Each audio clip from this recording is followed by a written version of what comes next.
This reading by Stuart Wills. Moby-Dick by Herman Melville. Chapters 22 through 25. Chapter 22. Merry Christmas.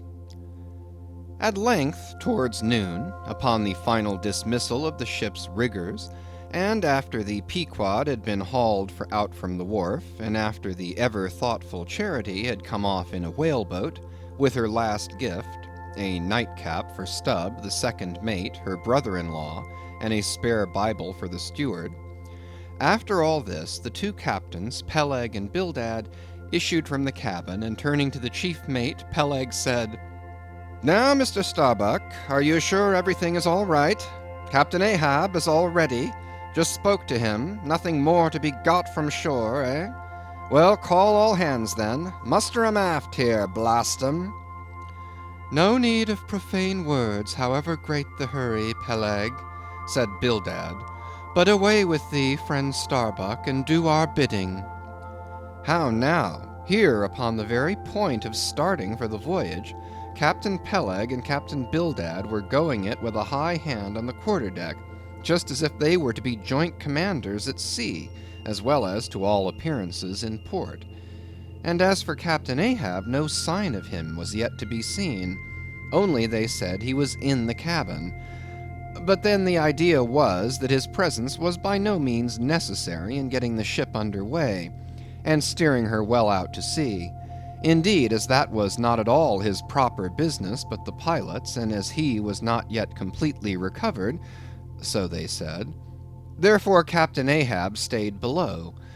And all this seemed natural enough, especially as in the merchant service many captains never show themselves on deck for a considerable time after heaving up the anchor, but remain over the cabin table, having a farewell merry-making with their shore friends before they quit the ship for good with the pilot. But there was not much chance to think over the matter, for Captain Peleg was now all alive. He seemed to do most of the talking and commanding, and not Bildad. "Aft here, ye sons of bachelors," he cried, as the sailors lingered at the mainmast. "Mr. Starbuck, drive 'em aft." "Strike the tent there," was the next order.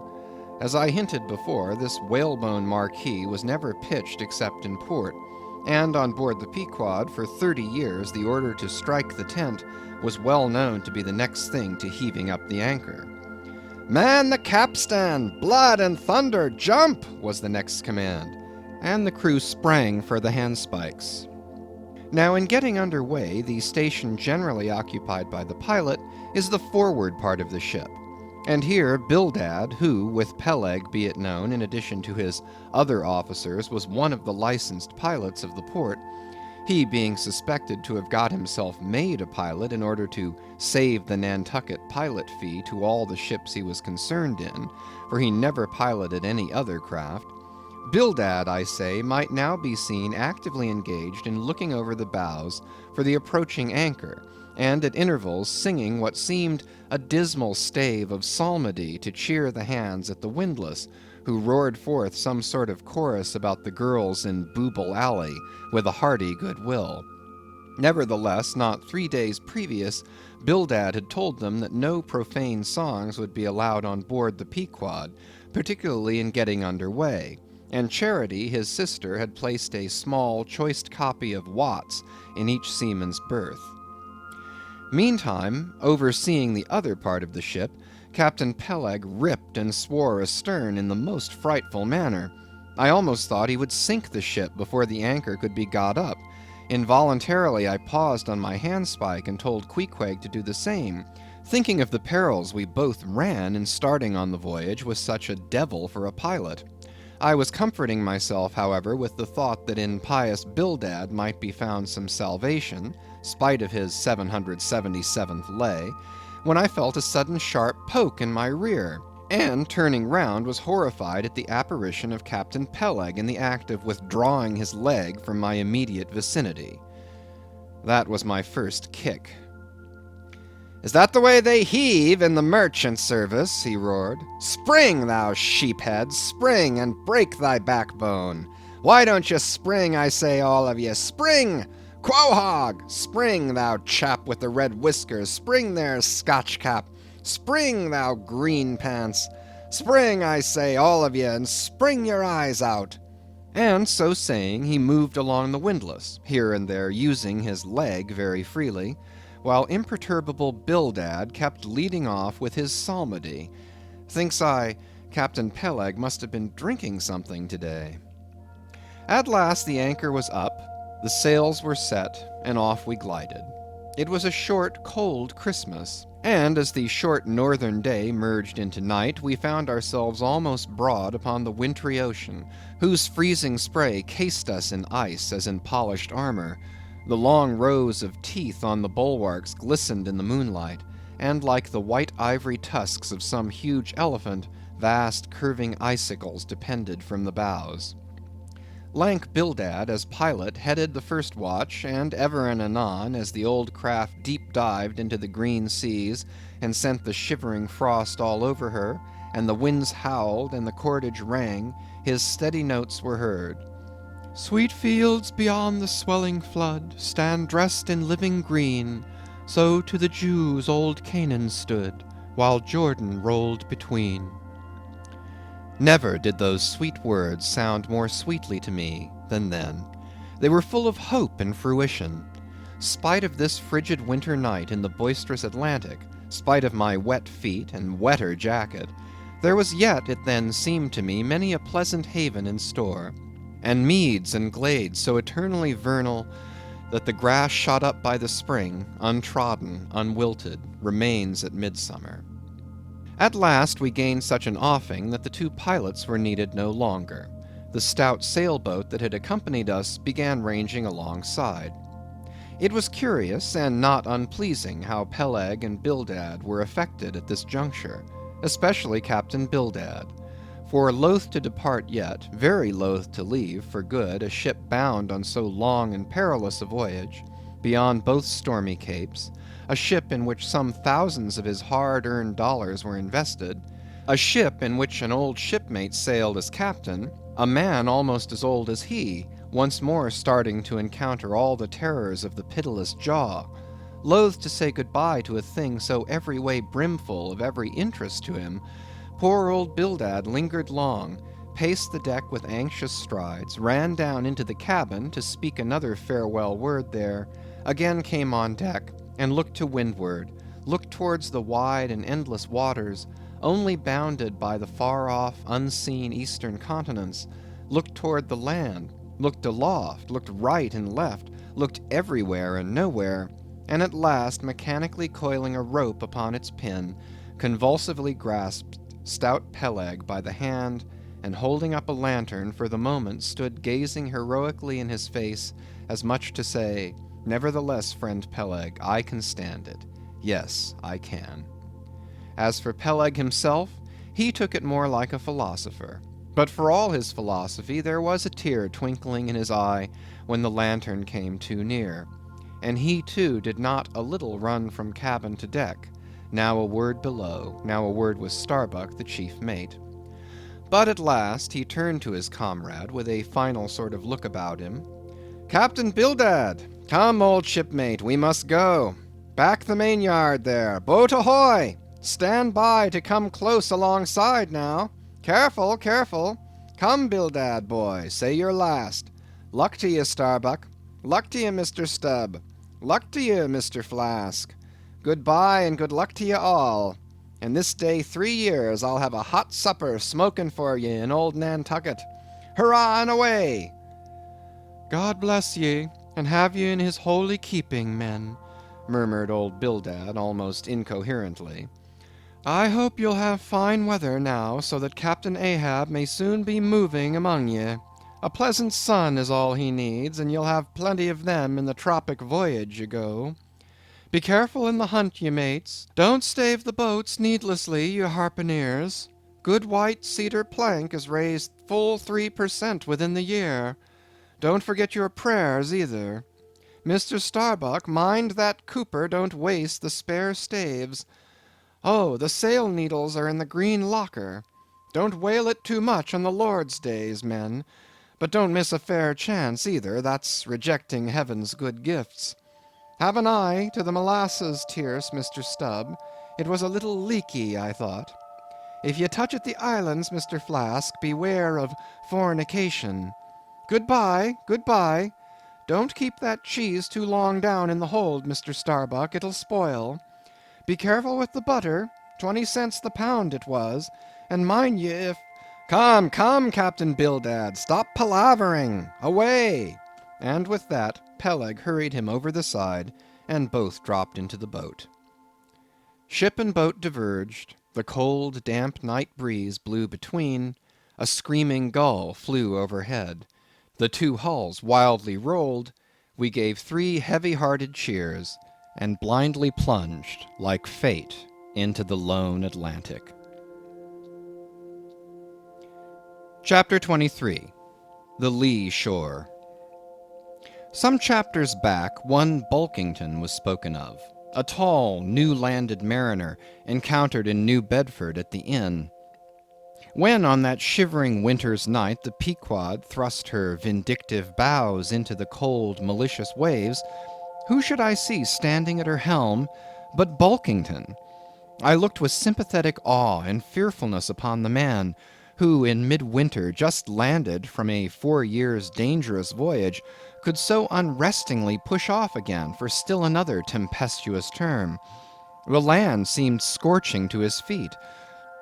Wonderfulest things are ever the unmentionable. Deep memories yield no epitaphs. This 6-inch chapter is the stoneless grave of Bulkington. Let me only say that it fared with him as with the storm-tossed ship that miserably drives along the lured land. The port would fain give succor. The port is pitiful. In the port is safety, comfort, hearthstone, supper, warm blankets, friends, all that's kind to our mortalities. But in that gale, the port, the land, is that ship's direst jeopardy. She must fly all hospitality. One touch of land, though it but graze the keel, would make her shudder through and through. With all her might she crowds all sail offshore. In so doing, fights 'gainst the very winds that fain would blow her homeward, seeks all the lashed sea's landlessness again, for refuge's sake forlornly rushing into peril, her only friend, her bitterest foe. Know ye now, Bulkington? Glimpses do you seem to see of that mortally intolerable truth, that all deep, earnest thinking is but the intrepid effort of the soul to keep the open independence of her sea, while the wildest winds of heaven and earth conspire to cast her on the treacherous, slavish shore? But as in landlessness alone resides highest truth, shoreless, indefinite as God, so better it is to perish in that howling infinite than be ingloriously dashed upon the lee, even if that were safety. For worm-like then, oh, who would craven crawl to land? Terrors of the terrible. Is all this agony so vain? Take heart, O Bulkington. Bear thee grimly, demigod. Up from the spray of thy ocean perishing, straight up leaps thy apotheosis. Chapter 24. The Advocate. As Queequeg and I are now fairly embarked in this business of whaling, and as this business of whaling has somehow come to be regarded among landsmen as a rather unpoetical and disreputable pursuit, therefore I am all anxiety to convince you, ye landsmen, of the injustice hereby done to us hunters of whales. In the first place, it may be deemed almost superfluous to establish the fact that among people at large the business of whaling is not accounted on a level with what are called the liberal professions. If a stranger were introduced into any miscellaneous metropolitan society, it would but slightly advance the general opinion of his merits were he presented to the company as a harpooneer, say, and if in emulation of the naval officers he should append the initials SWF, sperm whale fishery, to his visiting card, such a procedure would be deemed preeminently presuming and ridiculous. Doubtless one leading reason why the world declines honoring us whalemen is this. They think that at best our vocation amounts to a butchering sort of business, and that when actively engaged therein we are surrounded by all manner of defilements. Butchers we are, that is true. But butchers also, and butchers of the bloodiest badge, have been all the martial commanders whom the world invariably delights to honor.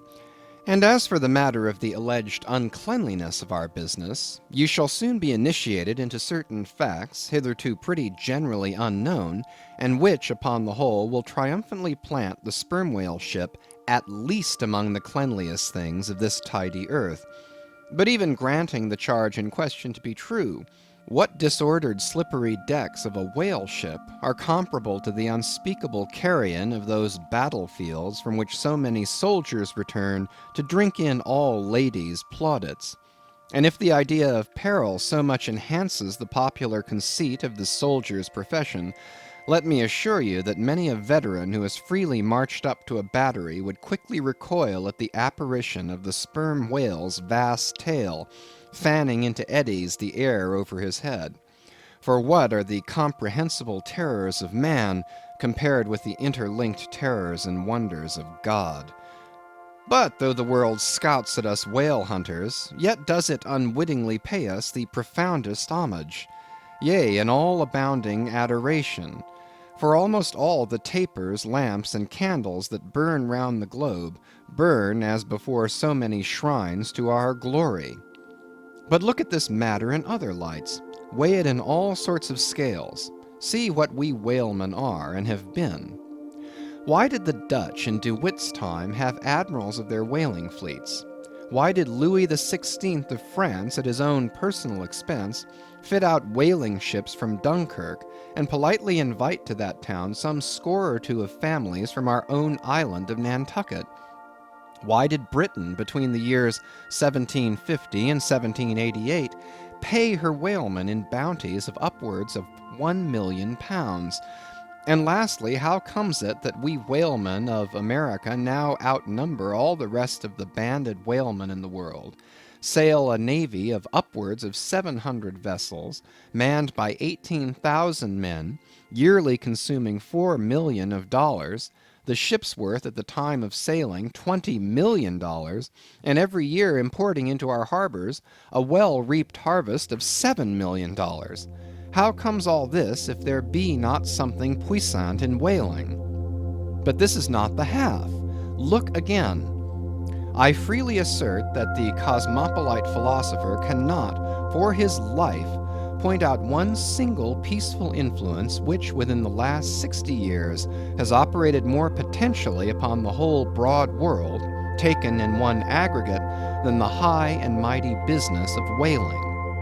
One way and another, it has begotten events so remarkable in themselves, and so continuously momentous in their sequential issues, that whaling may well be regarded as that Egyptian mother who bore offspring themselves pregnant from her womb.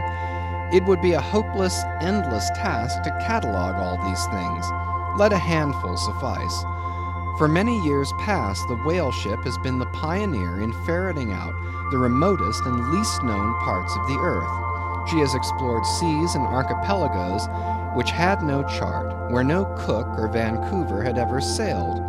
If American and European men of war now peacefully ride in once savage harbors, let them fire salutes to the honor and glory of the whale ship, which originally showed them the way, and first interpreted between them and the savages. They may celebrate as they will the heroes of exploring expeditions, your Cooks, your Krusensterns, but I say that scores of anonymous captains have sailed out of Nantucket that were as great and greater than your Cook and your Krusenstern. For in their succorless empty-handedness, they, in the heathenish sharked waters and by the beaches of unrecorded javelin islands, battled with virgin wonders and terrors that Cook with all his marines and muskets would not willingly have dared. All that is made such a flourish of in old South Sea voyages, those things were but the lifetime commonplaces of our heroic Nantucketers. Often adventures which Vancouver dedicates 3 chapters to, these men accounted unworthy of being set down in the ship's common log.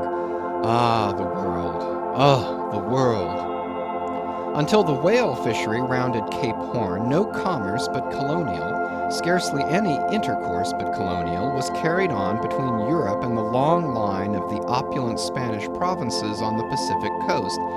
It was the whalemen who first broke through the jealous policy of the Spanish crown touching those colonies, and if space permitted, it might be distinctly shown how from those whalemen at last eventuated the liberation of Peru, Chile, and Bolivia from the yoke of old Spain, and the establishment of eternal democracy in those parts.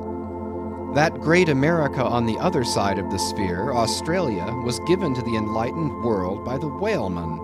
After its first blunder-born discovery by a Dutchman, all other ships long shunned those shores as pestiferously barbarous, but the whale ship touched there. The whale ship is the true mother of that now mighty colony.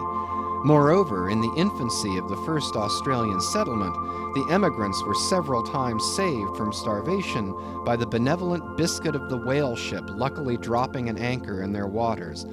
The uncounted isles of all Polynesia confess the same truth, and do commercial homage to the whale ship that cleared the way for the missionary and the merchant, and in many cases carried the primitive missionaries to their first destinations. If that double-bolted land, Japan, is ever to become hospitable, it is the whale ship alone to whom the credit will be due, for already she is on the threshold. But if, in the face of all this, you still declare that whaling has no aesthetically noble associations connected with it, then I am ready to shiver 50 lances with you there, and unhorse you with a split helmet every time. The whale has no famous author, and whaling no famous chronicler, you will say. The whale no famous author, and whaling no famous chronicler? Who wrote the first account of our Leviathan? Who but mighty Job? And who composed the first narrative of a whaling voyage? Who but no less a prince than Alfred the Great, who with his own royal pen took down the words from Other, the Norwegian whale hunter of those times, and who pronounced our glowing eulogy in Parliament? Who but Edmund Burke? True enough, but then whalemen themselves are poor devils. They have no good blood in their veins. No good blood in their veins? They have something better than royal blood there.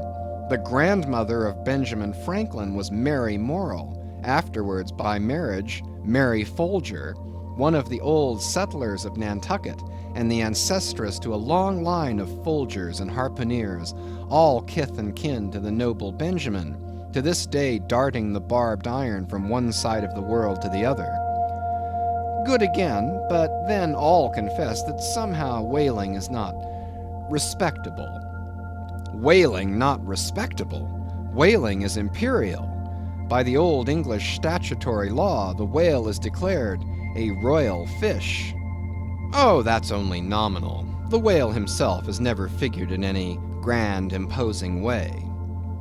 The whale never figured in any grand, imposing way. In one of the mighty triumphs given to a Roman general upon his entering the world's capital, the bones of a whale, brought all the way from the Syrian coast, were the most conspicuous object in the symboled procession. Footnote. See subsequent chapters for something more on this head. End of footnote. Grant it, since you cite it, but say what you will, there is no real dignity in whaling. No dignity in whaling! The dignity of our calling the very heavens attest. Cetus is a constellation in the south. No more, drive down your hat in the presence of the Tsar and take it off to Queequeg. No more, I know a man that in his lifetime has taken 350 whales.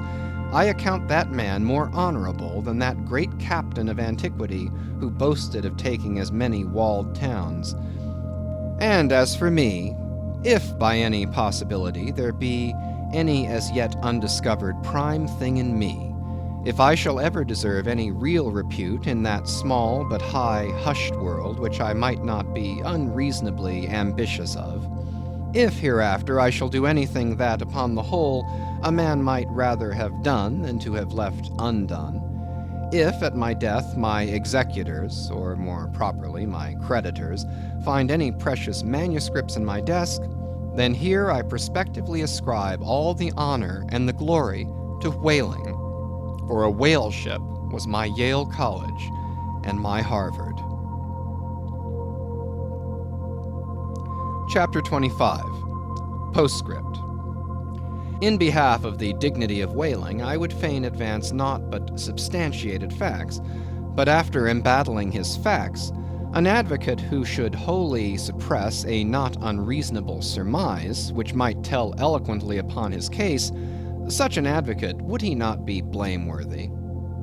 It is well known that at the coronation of kings and queens, even modern ones, a certain curious process of seasoning them for their functions is gone through. There is a salt cellar of state, so called, and there may be a caster of state.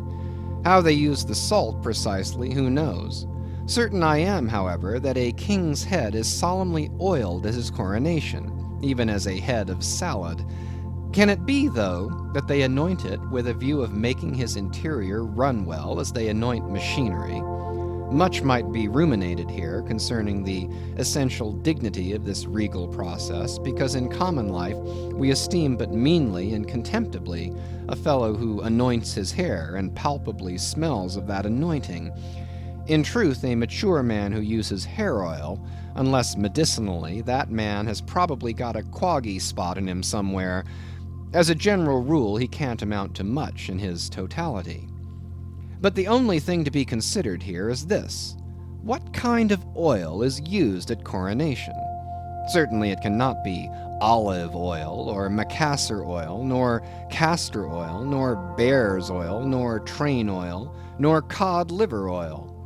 What then can it possibly be but sperm oil in its unmanufactured, unpolluted state, the sweetest of all oils? Think of that, ye loyal Britons. We whalemen supply your kings and queens with coronation stuff.